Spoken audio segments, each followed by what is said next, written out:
Morning students, आज हम देख लेते हैं प्राइस डिस्क्रिमिनेशन और डिस्क्रिमिनेटिंग मोनोपोली। तो पहले देखते हैं कि डिस्क्रिमिनेशन क्या होता है, प्राइस डिस्क्रिमिनेशन क्या होता है। एक भेदभाव, ठीक है। तो मोनोपोली में एकाधिकार में ये हो सकता है, a monopolist often charge different prices of the same product from different consumers or different industries. This price policy of the monopolist is called price discrimination.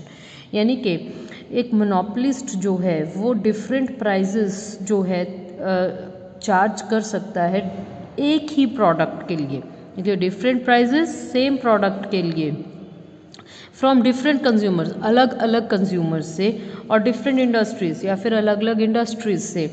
This price policy of the monopolist is called price discrimination. इसको हम कहते हैं कीमतों में भेदभाव करना, right. तो kinds of price discrimination देख लेते हैं। पर्सनल प्राइस डिस्क्रिमिनेशन, यानी कि एक पर्सन के लेवल पे जो प्राइस डिस्क्रिमिनेशन है कि मोनोपोलिस्ट जो है अलग अलग पर्सन से अलग अलग प्राइजेस जो है ले सकता है। जैसे एक डॉक्टर है, वो अपनी एक फ़ीस जो है किसी भी पेशेंट से अलग अलग ले सकता है। जियोग्राफिकल प्राइस डिस्क्रिमिनेशन, यानी कि जियोग्राफिकली अगर जगह के अकॉर्डिंगली, प्लेस के अकॉर्डिंगली प्राइस डिस्क्रिमिनेशन है। इस केस में आपको मैं एक एग्जांपल देती हूँ। कई बार आपने कुछ चीज़ों के प्राइजेस पे लिखा होगा कि for HP Himachal Pradesh price ये है, पंजाब प्राइस ये है। Sometimes this price discrimination is very genuine, क्योंकि वहाँ पे ले जाने के लिए ट्रांसपोर्ट कॉस्ट ज़्यादा है, तो वहाँ का प्राइसेस भी अलग है। दूसरा इसका कारण जो मोनोपोली में हो सकता है वो है इलास्टिसिटी ऑफ डिमांड। कहीं पे इलास्टिसिटी ऑफ डिमांड अगर कम है या क्लोज सब्सटीट्यूट्स नहीं है, राइट, वहाँ पे प्राइसेस ज़्यादा रखेगा मोनोपोलिस्ट। और जहाँ पे जो है इलास्टिसिटी ज़्यादा है या फिर सब्सटीट्यूट्स जो है अवेलेबल नहीं है, अगर सब्सटीट्यूट्स अवेलेबल नहीं है तो फिर प्राइजेस हाई होंगे। अगर सब्सटीट्यूट्स अवेलेबल हैं तो फिर प्राइजेस जो है वो कम होंगे, ठीक है। तो सिमिलरली ये चीज़ जो है इलास्टिसिटी के साथ भी है। अगर इलास्टिसिटी ज़्यादा है तो प्राइजेस कम रखे जाएंगे, और अगर इलास्टिसिटी कम है तो प्राइजेस ज़्यादा रखे जाएंगे, ठीक है। अगर इलास्टिसिटी ऑफ डिमांड ज़्यादा है, मोर इलास्टिक है, तो प्राइसेस क्या किए जाएंगे, थोड़े कम। इलास्टिसिटी कम है तो प्राइसेस ज़्यादा रखे जाएंगे, इलास्टिसिटी ज़्यादा है तो प्राइसेस कम रखे जाएंगे, ठीक है। Price discrimination according to use के अकॉर्डिंगली भी प्राइस डिस्क्रिमिनेशन हो सकता है। इसका जो है एग्जाम्पल हम दे सकते हैं, जैसे इलेक्ट्रिसिटी बोर्ड जो है वो डोमेस्टिक यूज़ के लिए जो है ज़्यादा चार्ज करते हैं, और कमर्शियल यूज़ के लिए इलेक्ट्रिसिटी कम पर यूनिट चार्ज करते हैं। तो यहाँ पे भी हो सकता है price discrimination according to time. अब तो जियो आ गया है टेलीकॉम इंडस्ट्री में, तो टाइम का इतना डिस्क्रिमिनेशन नहीं है, बट अदरवाइज़ जो पहले चलता था कि टेलीकॉम इंडस्ट्री क्या करती है कि रात के टाइम अगर आप कॉल कर रहे हो तो कॉल सस्ती पड़ेगी, दिन के टाइम अगर आप कॉल कर रहे हो तो कॉल महंगी पड़ेगी। तो ये price discrimination according to time. Then degrees of price discrimination, उसमें first, second and third degree की हम बात करेंगे। तो फर्स्ट डिग्री में हमारे पास वो है कि यूनिट के हिसाब से अलग अलग चार्ज करना, ठीक है। अगर एक यूनिट ले रहे हो तो थोड़ा ज़्यादा चार्ज कर रहे हैं, सेकंड यूनिट ले रहे हो थोड़ा कम चार्ज कर रहे हैं, थर्ड यूनिट सेम प्रोडक्ट का ले रहे हो और कम चार्ज कर रहे हैं।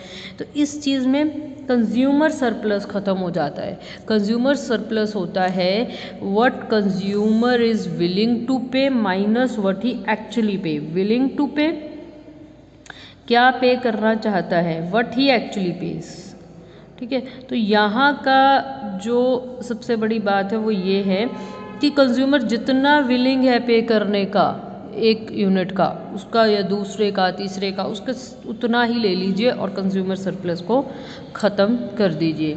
जैसा होता है ना, कई बार हम बहुत बल्क में चीज़ें लेते हैं तो वो हमें सस्ती पड़ती है, पर यूनिट हमें सस्ता पड़ जाता है, क्योंकि ज़्यादा लिया तो सस्ता पड़ता है, कम ले रहे हैं तो महंगा पड़ रहा है। तो इस तरीके की प्राइस डिस्क्रिमिनेशन को हम फर्स्ट डिग्री प्राइस डिस्क्रिमिनेशन कह सकते हैं। देन सेकंड डिग्री में ये है, इसका एग्जाम्पल जो है वो ये होएगा दैट अकॉर्डिंग टू यूज़, जो वाला हमने यूज़ किया जैसे इलेक्ट्रिसिटी बोर्ड है कि कमर्शियल यूज़ के लिए जो है कम यूनिट पर प्राइस जो है पर यूनिट जो है प्राइस कम चार्ज करेगी, और जो अगर डोमेस्टिक यूज़ है तो उसके लिए ज़्यादा करेगी। यानी कि अगर कोई एक्स प्राइस देना चाहता है, एक्स प्राइस से ज़्यादा देना चाहता है तो उससे एक्स ले लीजिए। अगर कोई एक्स से कम देना चाहता है और वाई से ज़्यादा देना चाहता है तो उससे वाई प्राइस ले लीजिए। यानी जो जितना देना चाहता है उसके अकॉर्डिंगली उससे ले लीजिए, बट इसमें थोड़ा बहुत कंज्यूमर सरप्लस रहेगा। थर्ड डिग्री में क्या होता है कि एक मोनोपोलिस्ट जो है एक मार्केट को ऑफन 2 या 3 या 4 मार्केट्स में डिवाइड कर लेता है, और डिवाइड करने के बाद इलास्टिसिटी के अकॉर्डिंगली हर मार्केट में अलग अलग प्राइसेस को चार्ज किया जाता है, राइट। फर्दर देख लेते हैं कंडीशंस ऑफ प्राइस डिस्क्रिमिनेशन। तो प्राइस डिस्क्रिमिनेशन किन कंडीशंस में हो सकती है? सबसे पहले एग्जिस्टेंस ऑफ मोनोपोली होना चाहिए, एकाधिकार होना चाहिए, यानी एक ही सेलर हो मार्केट में। अगर सब्सटीट्यूट्स अवेलेबिलिटी हो गई तो प्राइस डिस्क्रिमिनेशन नहीं रखा जा सकता, फिर वो कंपटीशन हो जाएगा। सेपरेट मार्केट्स, 2 या 3 या 4 मार्केट्स सेपरेट मार्केट्स होनी चाहिए। अगर एक ही मार्केट में प्राइस डिस्क्रिमिनेशन रख पाना बहुत मुश्किल है। Difference in the elasticity of demand, elasticity of demand जो है वो अलग अलग होनी चाहिए। सो एंड देन एक्सपेंडिचर है, expenditure in dividing and subdividing markets to be minimum. तो मार्केट्स को सब मार्केट्स में या डिवाइड करने के लिए जो एक्सपेंडिचर है वो कम से कम होना चाहिए। अगर वही ज़्यादा है तो फिर बेनिफिशियल नहीं रहेगा। Production of commodity to order, अब कई चीज़ें होती हैं हम ऑर्डर पे बनवाते हैं, जो भी चीज़ें टेलर मेड होती है ऑर्डर पे बनवाते हैं वो हमेशा थोड़ी महंगी रहती है एज़ कम्पेयर टू जो चीज़ें बनी बनाई हमें एज इट इज़ मिल जाती हैं। जैसे फर्नीचर ही अगर हम अपनी रिक्वायरमेंट्स के अकॉर्डिंगली बनवाते हैं तो महंगा पड़ेगा, लेकिन अगर हम जो बना हुआ है उसी में से चूज़ करते हैं तो वो सस्ता पड़ता है, तो वहाँ पे भी प्राइस डिस्क्रिमिनेशन होती है। देन लीगल सैंक्शन, जैसे इलेक्ट्रिसिटी बोर्ड है तो वो इलेक्ट्रिसिटी अलग अलग दरों पे देती है कमर्शियल एंड डोमेस्टिक यूज़ के लिए, this is legally sanctioned. Product differentiation, कई बार क्या होता है प्रोडक्ट तो सेम ही होता है लेकिन उसकी पैकिंग, लेबलिंग, नेमिंग, ये सब चीज़ों को चेंज करके जो है वहाँ पे डिफ्रेंशिएशन दिखा के क्या किया जाता है, प्राइस डिस्क्रिमिनेट किया जाता है। बिहेवियर ऑफ द कंज्यूमर, यहाँ पे कंज्यूमर्स की इग्नोरेंस भी बहुत वर्क करती है। जैसे चंडीगढ़ में एक 17 सेक्टर है और एक 22 सेक्टर है, सेम चीज़ अगर दोनों जगहों पे बिक रही है तो 17 में उसके प्राइसेस ज़्यादा होंगे, 22 में उसके प्राइसेस कम होंगे, because of behaviour of the consumers, because of ignorance of the consumers. Consumers को लगता है कि 17 सेक्टर इज़ मच बेटर, तो वहाँ पे चीज़ बेटर होएगी, राइट। ऑल्दो मे भी हो सकता है कि जो चीज़ें हैं वो एक ही जैसी क्यों ना हो। Now when is price discrimination profitable? Price discrimination कब प्रॉफिटेबल है? प्राइस डिस्क्रिमिनेशन उस केस में प्रॉफिटेबल है अगर दो मार्केट्स में इलास्टिसिटी अलग अलग है। अगर एक जैसी इलास्टिसिटी है फिर हमारे पास जो है प्राइस डिस्क्रिमिनेशन प्रॉफिटेबल नहीं होगा। जैसे कि हमारे पास एक फॉर्मूला होता है MR is equal to AR, MR is marginal revenue, AR is average revenue, elasticity of demand -1 over elasticity. ठीक है, अब जैसे दो मार्केट्स हैं, मार्केट 1 एंड मार्केट 2, हम मान करके चलते हैं कि मार्केट 1 में इलास्टिसिटी ऑफ डिमांड जो है वो 2 है, राइट, और मार्केट 2 में जो इलास्टिसिटी ऑफ डिमांड है वो 5 है। तो यहाँ पे मैं मार्केट 1 का पहले निकाल लेते हैं MR 1 यानी मार्केट 1 का लिया है, ठीक है।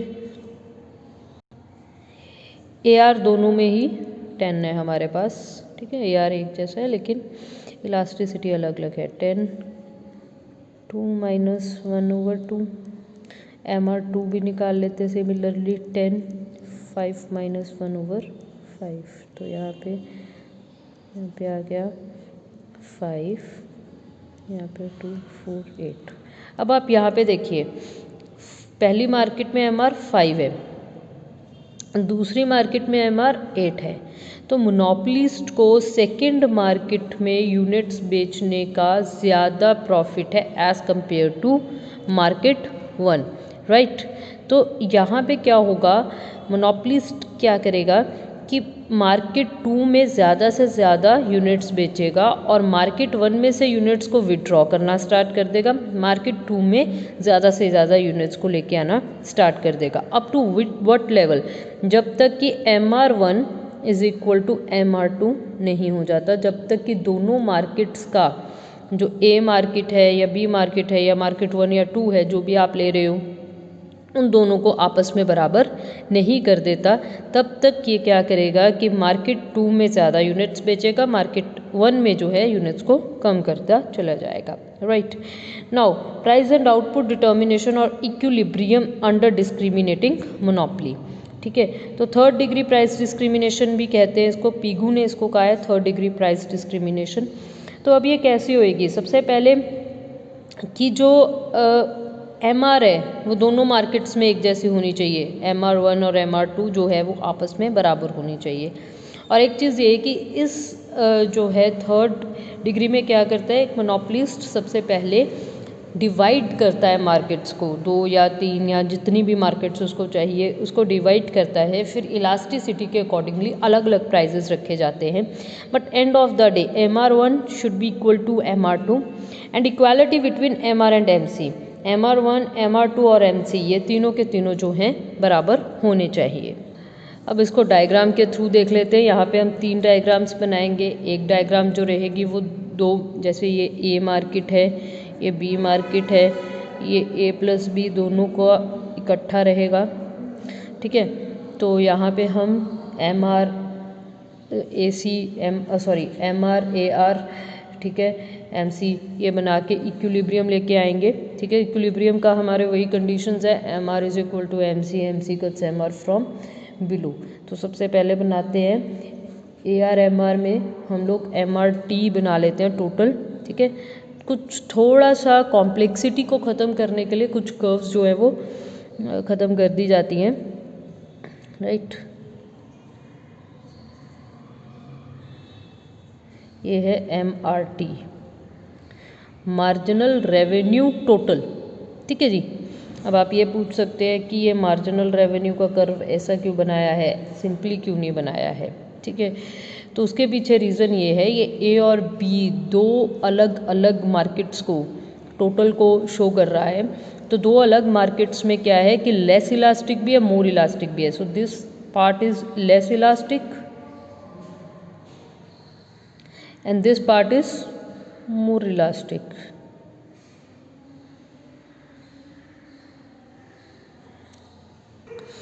So this is MRT, less elastic, more elastic, and then हमारे पास हम दूसरा बना लेंगे MC. So this is your MC. तो ये मेरे पास क्या हो गया, एक इक्विलिब्रियम पॉइंट आ गया, इक्विलिब्रियम पॉइंट,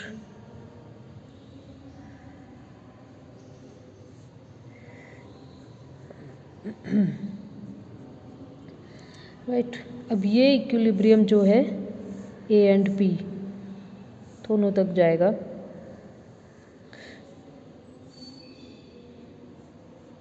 जहाँ पे कह सकते हैं कि MC यहाँ पे है,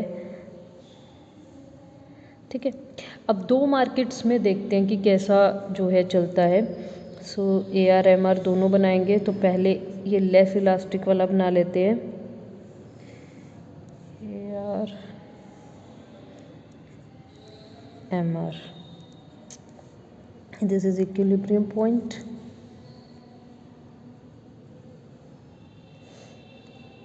यहाँ पे क्या है, लेस इलास्टिक।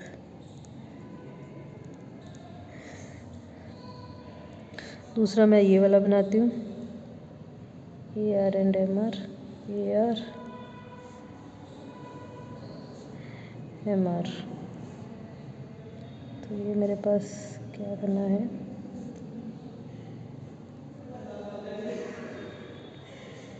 अब देखिए वेरी फाइन तरीके से हमें ये बात पता चल गई है कि A मार्केट में लेस इलास्टिक था तो प्राइसेस क्या है, ज़्यादा है, OP1, ठीक है। वैसे इक्विलिब्रियम प्राइस ओपी होने चाहिए, लेकिन अलग अलग मार्केट्स में हमारे पास क्या है, लेस इलास्टिक है तो प्राइसेस ज़्यादा है, क्वांटिटी थोड़ी कम है। यहाँ पे क्वांटिटी ज़्यादा है, प्राइसेस जो हैं वो कम है।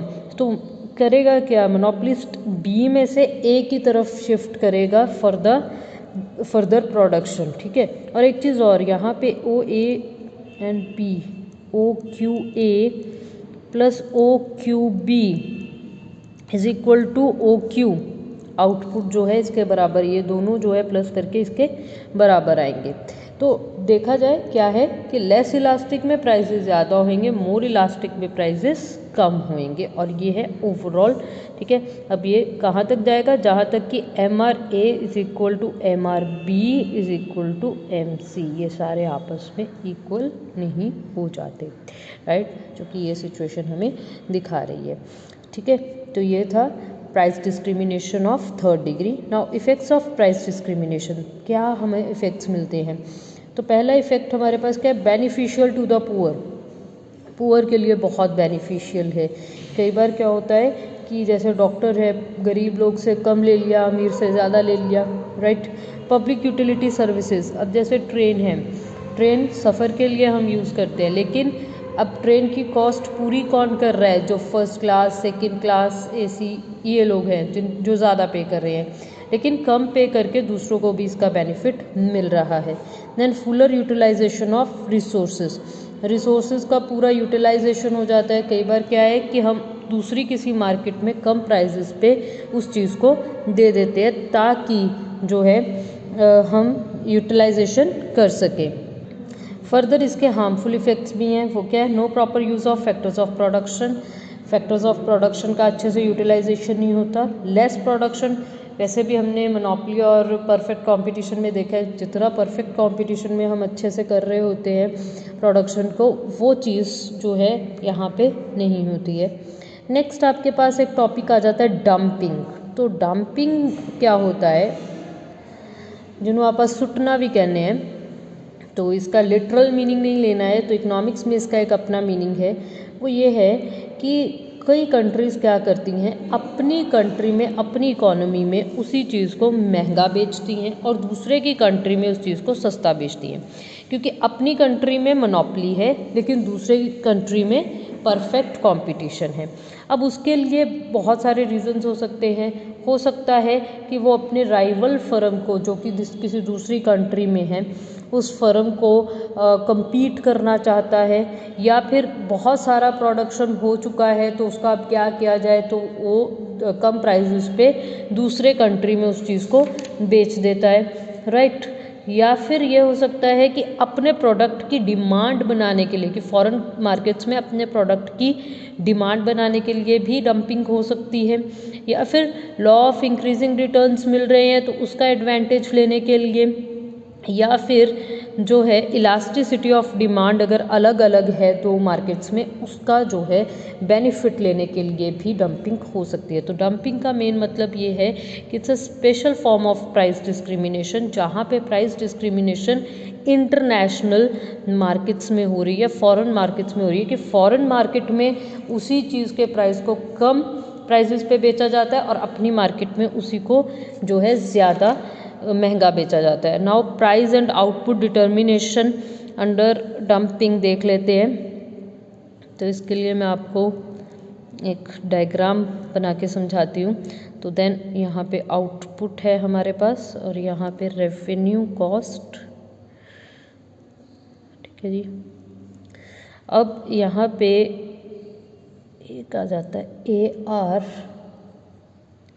ARW is equal to MRW। अब W का क्या मतलब है, वर्ल्ड, बाकी सारे वर्ल्ड के लिए, ठीक है, राइट। तो यहाँ पे एक MC भी बना देते हैं हम लोग। तो ये रहा MC, तो दिस इज M। देखिए ये आपको दिखेगा परफेक्ट कंपटीशन जैसी सारी चीज़ें, AR is equal to MR, parallel to X axis, MC cut करती है, इक्विलिब्रियम आ गया। तो वर्ल्ड में फॉरेन मार्केट में क्या है, परफेक्ट कंपटीशन है, लेकिन अपनी मार्केट में क्या है, दैट इज मोनोपोली,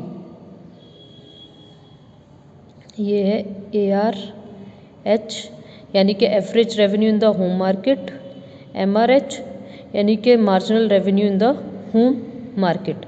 अब यहाँ पे इक्विलिब्रियम पॉइंट है।